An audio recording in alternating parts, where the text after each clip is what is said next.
following program is a production of Ho'ike Kauai Community Media. Aloha and welcome to Talkin Trash, the show where we talk recycling, compost, and yes, garbage. I'm Max Richardson. And I'm Allison Fraley, and today's episode is about common recycling myths.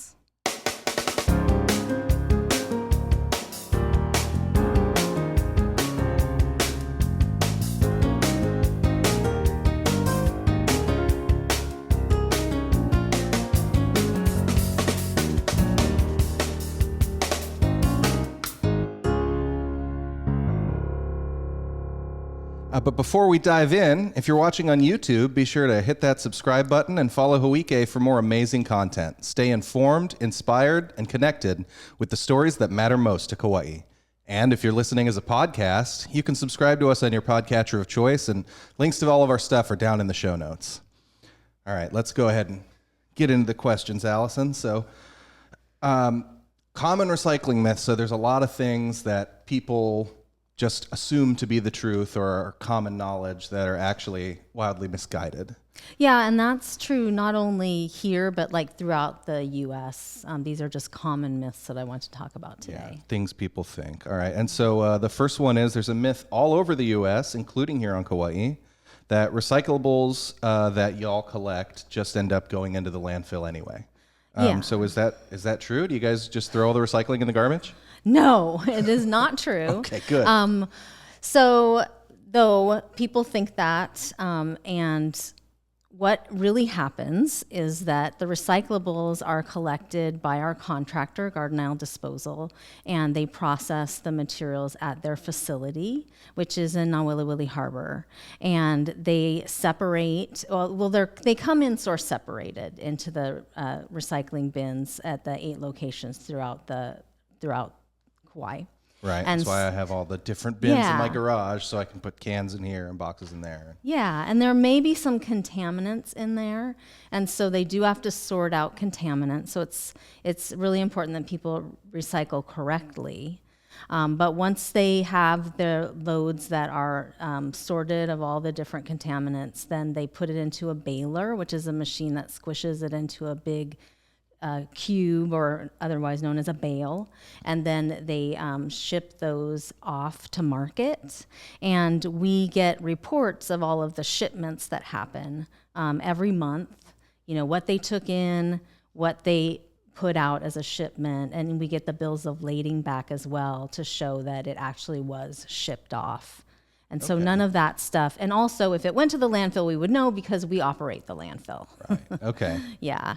And so the markets for these materials changes, periodically depending on what market is paying the most for certain things. So, for instance, cardboard and paper are currently going to Taiwan markets. Okay. And then metal, like aluminum, is going to Korean markets right now. And then the plastics are going to Indonesia. And the bottles, glass bottles, are going to California. Okay. Where they're all processed. And so what do when these places get, let's say the aluminum cans, they just melt them down and make them into new aluminum cans? Aluminum is the most recyclable. And so, yes, it's made into cans usually. Yeah. Cool. Okay. And then the similar processes are done with the rest of this. So they are they're taking these goods, they buy the recycled goods from us, break it down, and then construct it into new cardboard or new plastic bottles or new whatever. They go to, like, the paper products go to a paper mill and they do a paper processing there. The plastic products are pelletized or shredded and then pelletized, and then they're made into new products. Cool. Yeah. Very cool. All right. And also a little note about that cardboard baler. If you guys watch the theme song, if you're watching the video version or you're watching this on television, I got some really cool shots of that baler. So pay attention next time you're watching the show. You'll see little flashes of the baler making a bale. Okay, so here's one that this is probably the one that I hear the most, other people saying, is that all plastic is recyclable, because see, it has the chasing arrow symbol at the bottom, which I think us lay people mistakenly call the recycling symbol. Yeah, it does look like a recycling symbol. And there's 7 types of plastic, but beyond that, there's even more types of plastic. So plastic recycling is super complicated, and it's not all it's not all recyclable here on Kauai or in many places in the U.S. So what we accept here on Kauai are number 1 and number 2 plastic bottles and jars only. So we don't take number 1 and number 2 plastic trays, things like the clamshells that you get at like a takeout type of plastic, or like a tofu tray. That's molded plastic, which is different than blown plastic, which is the bottle. Those plastics melt at different temperatures. Okay. And same with all the 3s through 7. So your film plastics, like bag plastics. We don't have a lot of those because we do have the plastic bag reduction law, so we don't have carry-out plastic bags. Right. And if anybody hears about that, let me know, because or you can call us at 241-4841 and report it, because we got to make sure everyone's complying with that law.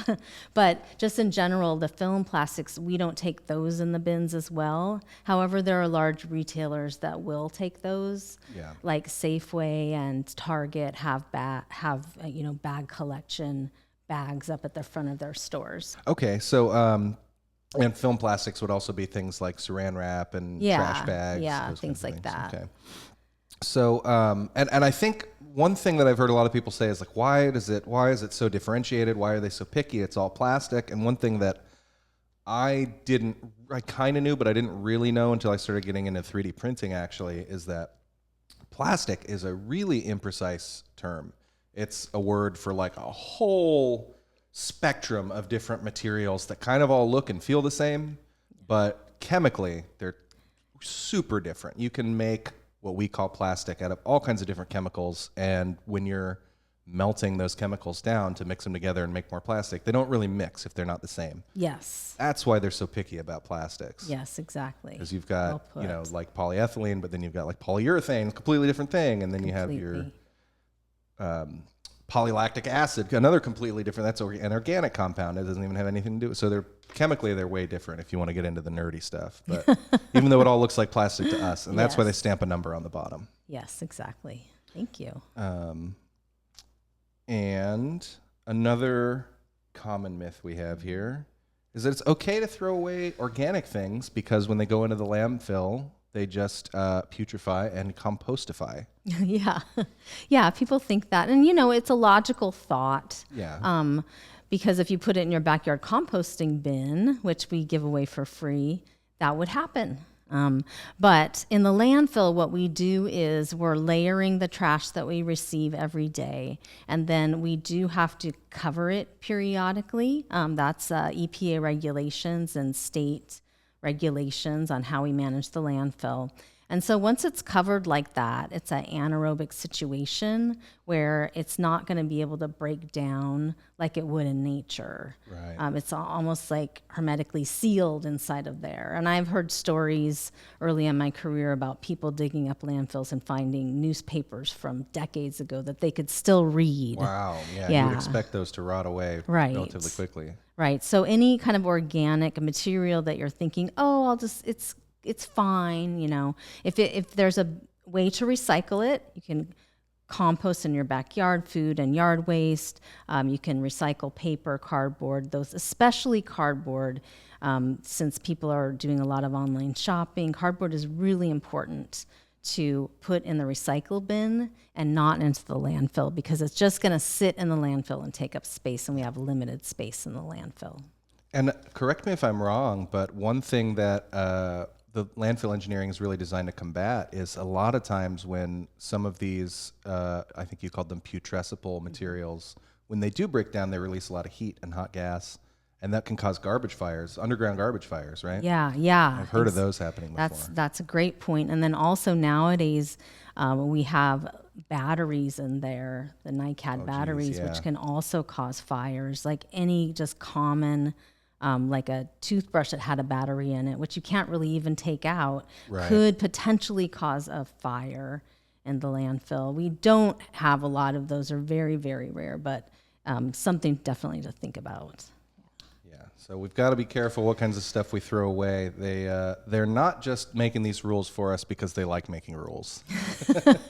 Yes. Also, I've heard people think that like if they put something recyclable into a dumpster, that it will just get sorted by somebody. Yeah. Have you heard of anything like that? I have heard people speculate that, but yeah, if you've ever seen how they handle the dumpster, a truck just comes and just dumps it into a trailer, and then the trailer goes to the landfill and just dumps it. Nobody knows what's in there. Yeah. So I had a follow-up question about that. So you said contaminants a lot of times end up in otherwise recyclable bottles and jars. Right. So in a situation like that, like let's say I drink a bottle of milk and I just take the bottle of milk, throw it right into the recycling.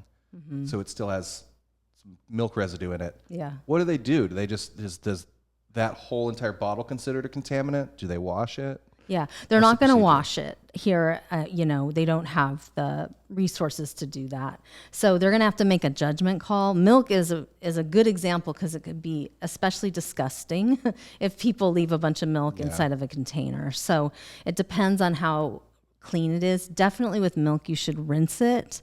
Other beverages, I'd say like beer or something like that, you can just get as much out as you can. Right. And it should be pretty good to go. But anything that had a food-ish product like milk in there or a thicker product, you would want to. And, also we accept metal cans. And so there could be a lot of stuff that could be gross and goopy in there, like if you are doing dog food or cat food or something like that. So those would need to be rinsed very well in order to be recycled. Right, okay. And then another, when I say contaminant, would be like just if you're putting the wrong thing in there, like if you put cardboard in with the paper, those are sold to different markets. Right. And so they do have to hand sort out these things, and they usually can do it, but just follow the rules as much as possible. They're on a website. They're in our recycling guide. It's a paper guide we give out for free. And then also there are labels on the bins when you go to recycle. Yeah, and if you look close at the labels on the bins, the fine print actually explains what the terms mean. So, like, because I remember the first time I ever went to sort the recycling, and it was like cardboard and mixed paper, and I was like, how the heck do I know what's cardboard and what's paper? But it says, box board, newspaper. Yeah. Copy People paper. Don't really read the signs that much. We think that's the theory, but it'd be really nice if people did because the information's right there. I think you're onto something with that theory. People don't like to read signs, but read the signs because they tell you how you're supposed to recycle. And so when these contaminants, like the milk example, that specific bottle, that would end up going to the landfill, It right? would. And same with the smelly dog food can or whatever. If it's just too contaminated to recycle. Yeah. So, and the reason I bring that up is not to be like, gotcha.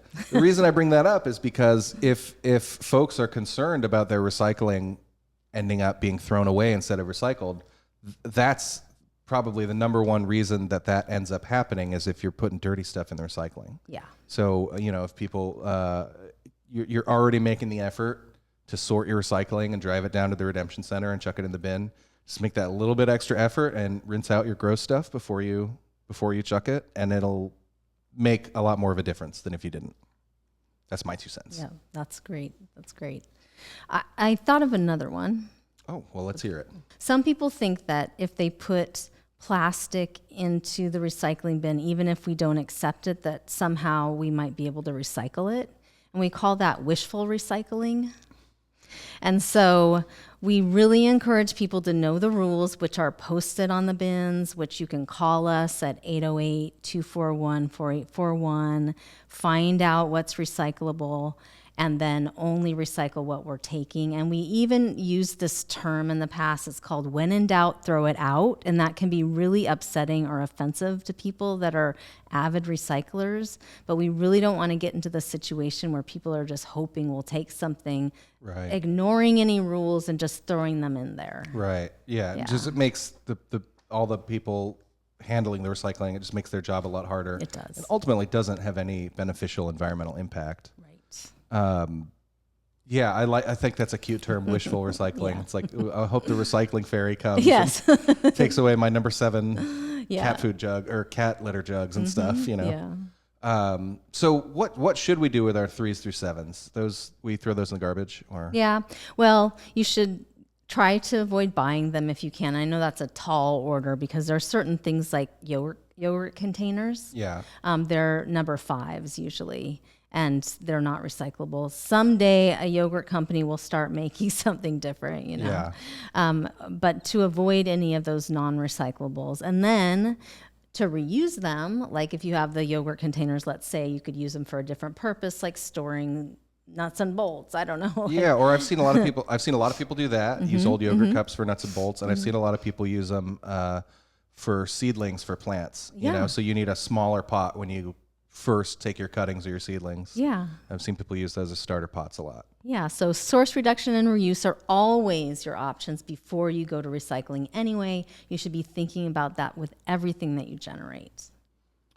All right, cool. Well, on that note, I actually saw a pretty cool YouTube video recently of a guy was saving up all his aluminum cans for like a year, and then he melted them all down into aluminum ingots, and then his wife, I think, made like jewelry out of the aluminum, because he had a metal furnace. Now that's awesome recycling right there. Yeah, that's the real recycling. Yeah, I thought that was really neat. Yeah. So yeah, holidays are coming up. Maybe ask for a furnace for Christmas. All right. Well, if there's nothing else no other myths we can tackle. I mean, I'm sure there's. Yeah. as Well, many maybe the myths as there are audience days. could send some in for next time. Yeah, Yeah. Let's hear from you guys. That's a great Yeah. idea. So my email address, if you want to send us in questions or myths or comments or just anything you want to say to me or Allison, you can send me an email at mrichardson@hoike.org. If you're watching it as a video, it'll be at the bottom of the screen. And if you're listening to this as a podcast, just take a look in the show notes. And you can let us know your concerns, ask us your questions, and I'll make sure that they make it into the cards, and we will answer your question right here on the show.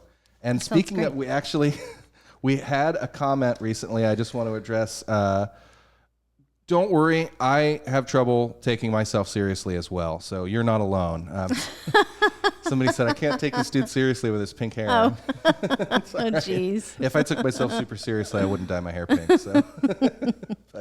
All right. Well, thanks so much for being on the show, Allison. you. Is there anything else you want to mention before we sign off? No, that's it for today. Thanks. All right. Sounds good. Well, that's our show. It's a short one this month. As we're recording this, it's the week before Christmas. So thank you so much for tuning in, and be sure to take a look next month when we'll come back here and talk more trash.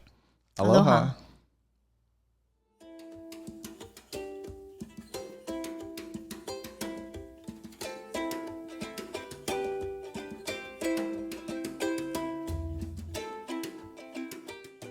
Oh, I had a question that I forgot now. Okay. Oh, no, I had